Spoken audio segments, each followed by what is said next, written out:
Dear student, आज हम बताएंगे कि 11th क्लास में अकाउंटेंसी का मतलब क्या होता है, मीनिंग क्या होता है। जब भी हम अकाउंटेंसी की बात करते हैं तो उसमें कि अकाउंट्स को किस तरह से राइट किया जाता है, अकाउंट का मतलब क्या होता है, क्यों करते हैं, किस लिए करते हैं। तो सबसे पहले कहते हैं meaning and definition of accounts. Accounts का मीनिंग क्या होता है, डेफिनेशन क्या है, अकाउंटिंग होता क्या है। कह रहे accounting is the process of art of recording, classifying करते हैं, समराइजिंग करते हैं इन significant manner in term of money के रूप में। किस रूप में?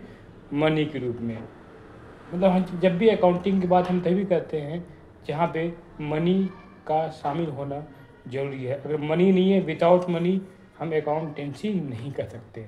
अकाउंट का मतलब ये होता है कि किसी भी बिजनेस का, किसी भी व्यवसाय का हिसाब किताब मनी के रूप में रखना।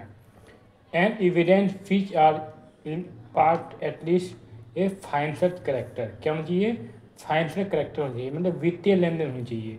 एंड इंटरप्रेटिंग द रिजल्ट, कि मतलब आउटपुट क्या आएगा, कि कंपनी का चाहिए प्रॉफिट या लॉस चाहिए।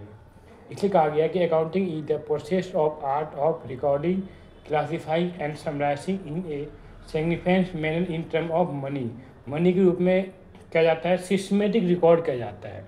पहले आप अकाउंटिंग को क्लासीफाई करोगे, समराइजिंग करोगे, फिर रिकॉर्डिंग करोगे, और किस रूप में? मनी के रूप में। Accounting is a process. क्या अकाउंट क्या है? एक प्रोसेस है। मतलब ये नहीं कि एक बार में बना रहा है, ये एक डे टू डे क्या होता है, पर डे मतलब एक एक प्रोसीजर होता है। पहले हम ये देखते हैं बिजनेस का कौन सा नेचर है, फाइनेंशियल नेचर, फिर उसको रिकॉर्ड करते हैं। तो रिकॉर्डिंग करने के लिए सबसे पहले हम जनरल करते हैं, लेजर करते हैं, ट्रायल बैलेंस, और फिर क्या बनता है? Final account. जब फाइनल अकाउंट की बात करते हैं इसमें आता है trading account and profit loss और बैलेंस शीट।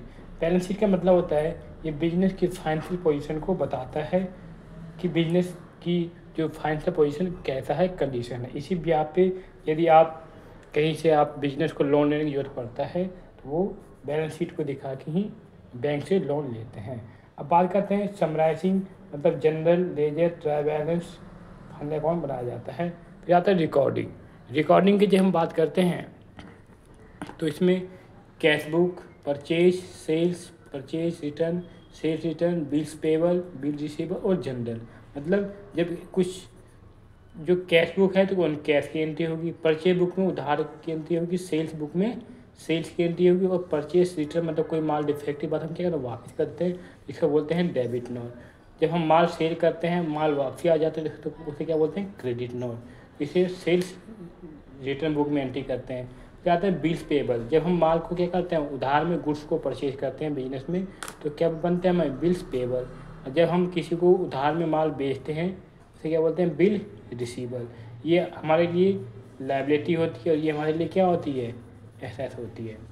और जो जितनी भी हम एडजस्टमेंट एंट्री पास करते हैं वो कहाँ से करते हैं? हम जनरल प्रॉपर में करते हैं। इस प्रकार से हम अकाउंटिंग क्या हो जाता है? Cash book, purchase, cell book, purchase return, cell return, bills payable, bill receivable, general proper, ये सारे होते हैं। फिर कहते हैं accounting is a process and systematic recording of business event transaction only financial character. ये पहले ही मैंने आपको बताया कि अकाउंटिंग क्या है, ये फाइनेंशियल कैरेक्टर को रिकॉर्ड किया जाता है बिजनेस में, ठीक है। और ये ऑब्जेक्टिव अकाउंटिंग क्या होता है कि बिजनेस की क्या प्रॉफिट और लॉस, मतलब लाभ और हानि को ज्ञात करना बिजनेस के ये एक ऑब्जेक्टिव हो जाता है अकाउंट्स का। इसलिए अकाउंटिंग किया जाता है, क्योंकि आप कोई भी रिकॉर्डिंग करते हैं तो बिजनेस में क्या होता है, उसको रिकॉर्ड करते हैं और क्या पढ़ते हैं, जैसे यहाँ पे बताया इंटरप्रेजेंट ऑफ रिजल्ट चाहिए बिजनेस में। प्रॉफिट में भी प्रॉफिट और में भी लॉस भी हो सकता है। तो इसलिए हम क्या करते हैं, ऑब्जेक्टिव का जो अकाउंट का मेन ऑब्जेक्टिव होता है हिसाब किताब को सही से अपने किताब में लिखना व्यवसाय के अंदर। मेंटेन बुक्स ऑफ अकाउंट, मतलब क्या करते हैं, हम एक किताब बनाते हैं किसका? अकाउंटेंसी का, ठीक है। इसलिए अकाउंट को हिंदी में क्या कहते हैं? हिंदी में कहते हैं लेखांकन। लेखांकन, ठीक है, मतलब हिसाब किताब रखना। और ये बिजनेस की डे टू डे, मतलब दिन प्रतिदिन क्या करते हैं, बिजनेस के सभी ट्रांजेक्शन को जो फाइनेंशियल नेचर का है उसको रिकॉर्ड किया जाता है बिजनेस में। चाहे वो सेल्स हो, परचेज हो, परचेज रिटर्न हो, सेल बुक हो, बिल्स पेबल हो, जर्नल प्रॉपर हो, ठीक है, इन सभी को रिकॉर्डिंग करते हैं। इसलिए कहा गया accounting is the art of recording, क्या एक लिखने की कला है।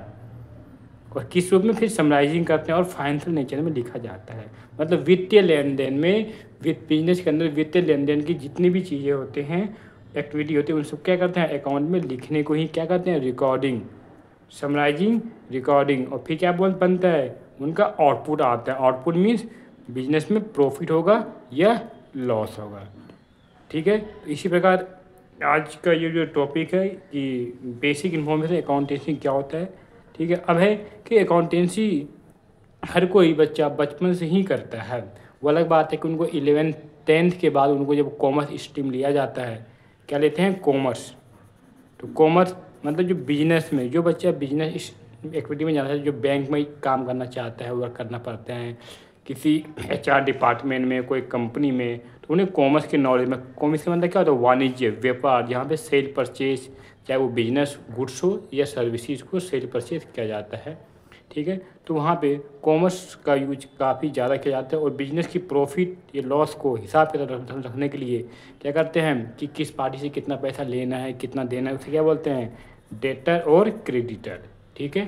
तो इसलिए हम 11th में अकाउंटेंसी किया। अब बात करते हैं कि बिजनेस में जो कॉमर्स वर्ड है हमारा, कॉमर्स में क्या करते हैं हम बिजनेस को, जो ऑनर है उनको एक अलग माना जाता है। मतलब जिसने मालिक ने पैसा लगाया उसको अलग, और जिस नाम से उनका शॉप है बिजनेस है उसे अलग। मतलब है तो एक ही, लेकिन कॉमर्स एक आर्टिफिशियल पर्सन को क्या मानता है, एक पर्सन मानता है, ठीक है, कॉमर्स के अंदर मतलब बिजनेस के अंदर।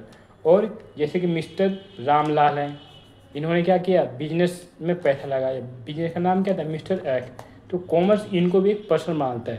तो मिस्टर जो प्रोप्राइटर हैं बिजनेस के दुकान का, ये अपना इन्होंने मिस्टर एक्स बिजनेस खोला है, तो मिस्टर रामलाल और मिस्टर एक्स ये क्या है एक अलग अलग है। इसलिए क्या बोलते हैं बिजनेस में सेपरेट लीगल एंटिटी होता है। इसलिए बिजनेस के पॉइंट ऑफ व्यू से अकाउंट्स हम इनका मेंटेन करेंगे, किनका, जो मिस्टर एक्स का मेंटेन करेंगे। मालिक ने जो पैसा लगाया उसे क्या बोलते हैं कैपिटल। जब हम स्टार्टिंग करते हैं तो बिजनेस में कैपिटल मतलब पूंजी, किसी भी बिजनेस को करने क्या चाहिए कैपिटल चाहिए, पूंजी चाहिए। तो यहाँ पे मिस्टर रामलाल ने मिस्टर एक्स में क्या किया कैपिटल लगाया, कितना 4 लाख। तो ये क्या होगा बिजनेस के लिए क्या होगी लायबिलिटी हो गई। तो बिजनेस में capital plus liability equal to क्या होता है एसेट होता है। कैपिटल मीन्स होता है कि वो पैसा है जो इन्वेस्ट बाय ऑनर, जो मालिक क्या करता है बिजनेस में पैसा लगाता है। यहाँ पे मिस्टर रामलाल ने पैसा लगाया कितना 4 लाख रुपये। तो ठीक है, तो ये क्या हो गया बिजनेस के लिए कैपिटल हो गया। अब इसी कैपिटल से बिजनेस में क्या होगा कुछ परचेज करेंगे, कुछ एसेट्स खरीदेंगे, कुछ लाइब, ठीक है, इस प्रकार से। तो क्या होता है कैपिटल प्लस लायबिलिटी तो क्या होता है एसेट्स होता है। अब बात करना, और जितनी भी कैपिटल और प्लस लायबिलिटी को ऐड किया जाता है तो वो क्या कराते हैं वो बिजनेस में पैसे, तो वो टोटल लायबिलिटी एसेट्स के बराबर होता है। इसलिए बोलते हैं कैपिटल प्लस लायबिलिटी को एसेट। मान के लिए यहाँ पे कैपिटल 4 लाख लगाया, लायबिलिटी आपने बाहर लिया, मतलब बाहर से कुछ पैसे की कमी हो गई तो हमने बाहर से लिए, तो वो हमारे लिए क्या होगी लायबिलिटी। तो बिजनेस की कुल जो संपत्ति है, कुल जो बैलेंस शीट बनेगी वो 6 लाख की बनेगी। और ये प्रॉफिट और लॉस फिर क्या बताएगा, प्रॉफिट लॉस बताएगा बिजनेस में। ये कौन लेके जाता है, ये बिजनेस का ऑनर लेके जाता है, तो मिस्टर रामलाल लेके जाएगा, ठीक है। तो इसे हम क्या बोलते हैं double entry book keeping. Account में अकाउंट को लिखने के लिए क्या करते हैं हम डेबिट और क्रेडिट का यूज करते हैं। और ये हमेशा किससे हमने माल लिया और किससे हमने बेचा, कितना उधार है, वो सारी चीज़ को लिखा। इसे बोलते हैं डबल एंट्री बुक कीपिंग। मतलब किससे लिया और किससे दिया, वो सारी चीज़ रिकॉर्ड किया जाता है बुक्स ऑफ अकाउंट के अंदर। अब बात करते हैं advantage of books of account. Advantage of books account में हम बात करेंगे पहला कि फाइनेंशियल इन्फॉर्मेशन अबाउट बिजनेस। ये कहता है ये बिजनेस में फाइनेंशियल इन्फॉर्मेशन देता है। दूसरा असिस्टेंट टू मैनेजमेंट, बिजनेस का कैसे मैनेजमेंट है वो बताते हैं। फिर रिप्लेस टू मेमोरी, क्या आता है फैसिलिटी टू लोन। यदि आपको बिजनेस को लोन चाहिए तो हम बुक्स ऑफ अकाउंट्स को, मतलब अपनी जो किताब हमने बनाया है अकाउंट को रिकॉर्डिंग किया है, बिजनेस की प्रॉफिट लॉस बैलेंस शीट को दिखाना पड़ता है, तो क्या होता है तो इससे हमें लोन मिल जाता है। क्योंकि जब बैलेंस शीट दिखाएंगे मतलब कैपिटल लायबिलिटी का ऐसा है, तो इससे क्या मिलेगा हमें लोन मिलेगा, क्योंकि ये हमारी एक पेपर होता है सिस्टमेटिक रिकॉर्ड होता है। फिर तो एविडेंस इन कोड, अभी कुछ होता है वो कोड में क्या करते हैं हम, लीगल प्रॉपर्टी यूज करते हैं। सेल्स ऑफ बिजनेस, मतलब बिजनेस में क्या करते हैं हम, सेल्स करते हैं। हेल्प इन डिसीजन मेकिंग, मतलब अगर आपको मान के चलो एक दुकान से कोई और दुकान खोलनी हो तो आपके पास कितना कैपिटल है, कितना प्रॉफिट आ रहा है, क्योंकि ज़्यादा प्रॉफिट आएगा तो आप और भी बिजनेस में रिकॉर्डिंग कर सकते हैं। तो ये सारी चीज़ एक फैसिलिटी देता है डिसीजन मेकिंग में। तो ये एडवांटेज ऑफ अकाउंटिंग है। How to write books of account, कह रहे बुक्स ऑफ अकाउंट को, अकाउंटेंसी को किस प्रकार से लिखा जाता है। तो जिस प्रकार से हम मैथ में, जिस प्रकार से हम गणित में, मैथ में प्लस और माइनस लिखते हैं, उसी प्रकार से क्या करते हैं हम डेबिट अकाउंट में हम DR और CR मतलब डेबिट और क्रेडिट लिखा जाता है। और अकाउंट हमेशा T फॉर्म में लिखा जाता है। ठीक है, जैसे हम अकाउंट मैथ में प्लस लिखते हैं, अकाउंट में DR लिखते हैं, माइनस लिखते हैं, CR लिखते हैं। ठीक है, तो डेबिट और क्रेडिट, और ये सिस्टमेटिक रिकॉर्ड होता है। तो ये कुछ रूल्स एंड रेगुलेशन होते हैं जिसके हिसाब से कौन सी चीज़ डेबिट होगा, कौन सा पार्ट क्रेडिट होगा। ठीक है, अकाउंट में इसे एक भाग तो DR, दूसरा CR, मतलब अगर 1000 से डेबिट है तो CR भी 1000 से लेगा, इसलिए इसको बोलते हैं double entry book keeping system. ठीक है, तो ये एक नया एक स्टार्टिंग था कि आपने बताया कि 11th में किस प्रकार से अकाउंटेंसी को रिकॉर्ड किया जाता है।